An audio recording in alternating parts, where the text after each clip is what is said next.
지난밤 평안하셨습니까? 우리 시편 산책으로 나아가는 우리 성곡교회 모두가 오늘 허락하신 말씀과 그 삶을 감사로 고백하는 시간이 되시기를 바랍니다. 여러분, 시편 23편은 참 익숙하시죠? 가장 어떻게 보면 잘 알려져 있는 시편이에요. 알려졌다는 것은 많은 분들이 은혜를 받았다고 하는 것이고, 또한 그만큼 아름다운 시임을 알 수 있는 것이죠.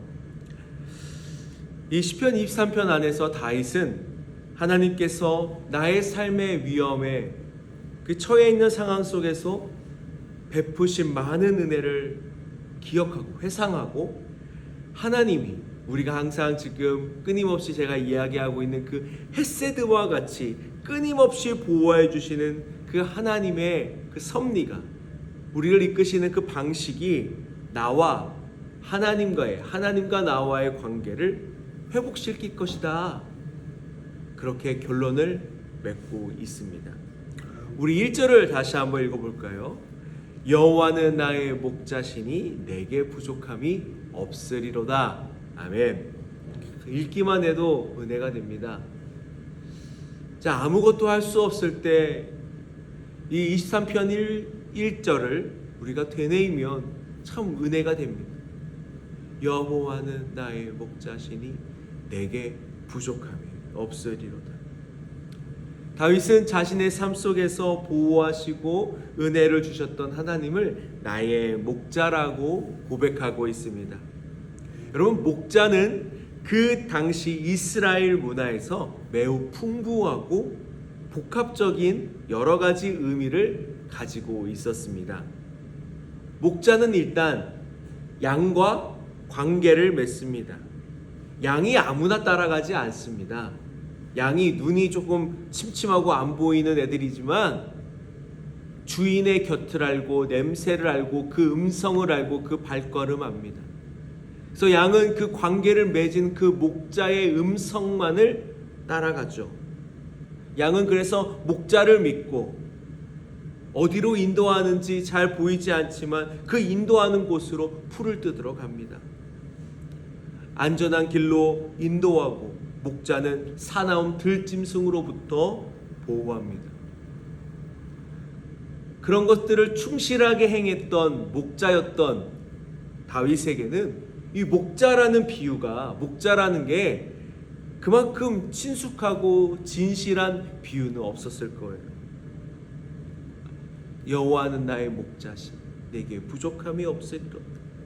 근데 좀 더 큰 의미로, 넓은 의미로 우리는 목자라는 단어를 좀 더 살펴보면요, 이 당시에 그 주변에 있는 모든 지역에서 목자라는 것은요, 백성을 다스리는 지도자들을 또 뜻하는 거였어요. 4절에서 보시면 주의 지팡이와 막대기가 나를 안위하시나이다 하고 그림을 그리듯이 이야기를 하고 있죠. 이런 비유는 모세가 이집트에서 이스라엘을 인도했던 그 지팡이를 잡고 그 이집트로부터 이스라엘 백성들을 이끌고 나왔던 모습을 떠올리게 합니다. 그래서 여호와는 나의 목자시니 라는 고백 속에서는 다윗의 상황과, 그리고 다윗이 둘러싸고 있었던 그 정치적인 배경, 그리고 하나님께서 우리에게 행하신 일과 과거에 나의 민족의 그 조상들이 경험했던 그 출애굽의 은혜와 또한 이스라엘 왕들이 해야 할 일들까지 아주 함축해서 이야기하고 있는 것입니다. 여호와는 나의 목자시니가 그냥 하나님을 부르는 말인 줄 알았지만 그 짧은 구절에도 다윗은 이 다양한 의미를 녹여내리고 있는 것입니다. 그래서 우리가 오늘 기도하면서 여호와는 나의 목자시니 라고 고백할 때에게 그것이 무엇이 되냐면 신앙 고백이 되는 거예요. 다윗의 정치적이고 또한 긴박했던 상황 속에서 하나님이 나를 인도하실 목자이시다 라고 고백하는 것이 내가 하나님을 나의 피난처로 삼고 있다는 신앙의 고백인 거예요.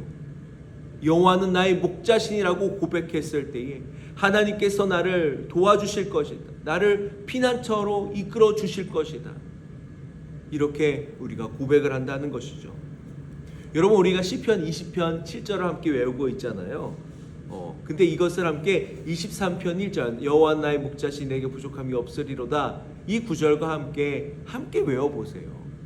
20편 7절은 뭐였어요? 어떤 사람은 병거를, 어떤 사람은 말을 의지하나 우리는 여호와 우리의 하나님의 이름을 자랑하리로다. 이렇게 우리가 함께 외웠었죠. 이 말과 또 여호와는 나의 목자신을 계속 외우다 보면은 이 두 구절이 따로 떨어져 있는 것이 아니라 그 고백이 같은 고백이구나 라는 것을 어느 순간 깨닫게 되실 거예요. 여러분, 하나님이 우리에게 그리고 다윗에게 어떤 것을 하시길래 하나님의 이름을 자랑한다고 합니까? 다윗은 하나님께서 어떤 은혜를 주셨기 때문에 목자라고 고백하고 있습니까? 그냥 부족함이 없지, 이렇게 무리둥실하게 고백하는 것이 아니에요. 목자이신 하나님은 구체적으로 다윗을, 우리를 보호하세요. 첫 번째, 부족함이 없으리로다. 이집트에서 나온 이스라엘 광야, 이스라엘은요 광야에서 40년을 생활했어요. 근데 부족함이 없었다는 거예요. 먹을 걸까, 입을 걸까, 멈춰야 될 곳가, 가야 할 곳가, 하나님이 그 모든 것을 공급해 주셨어요. 예수님도 우리에게 기도를 가르쳐 주시면서 일용할 양식을 주심에 감사하라 하신 것처럼 다윗의 우여곡절 그 삶 속에서 부족함이 없었다고 고백하고 있는 것입니다. 여러분, 그러나 우리는 여전히 부족하다고 소리칩니다. 이것도 저것도 부족합니다. 불평합니다. 원망합니다.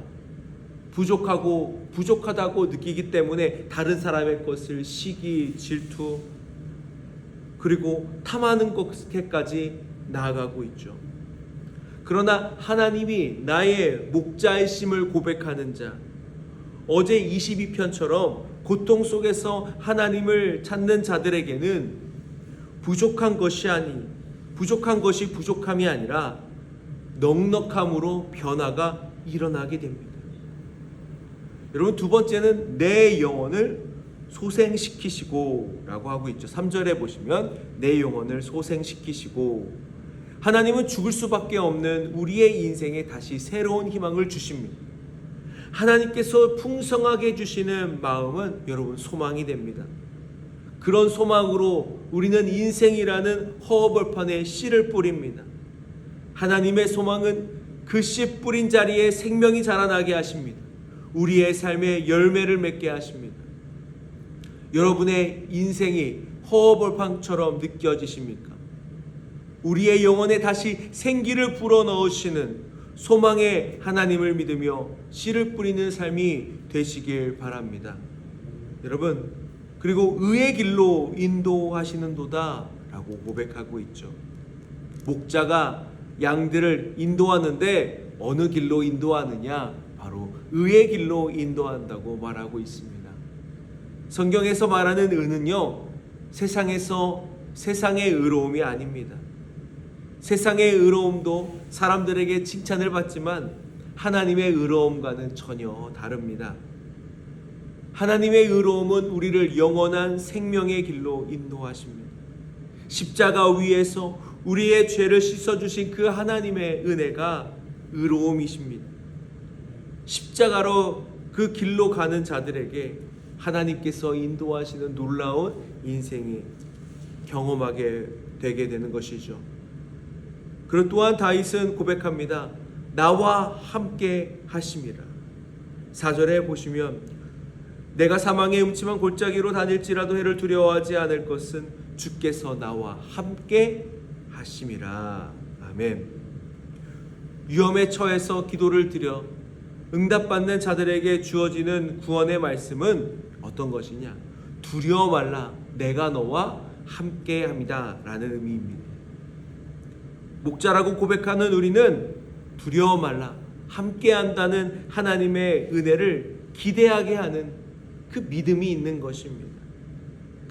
다윗은 이렇게 풍족하게 받은 은혜를 노년에 회상하며 하나님께 감사하고 있는 것이죠. 여러분 한번 눈을 감고 상상해 보세요.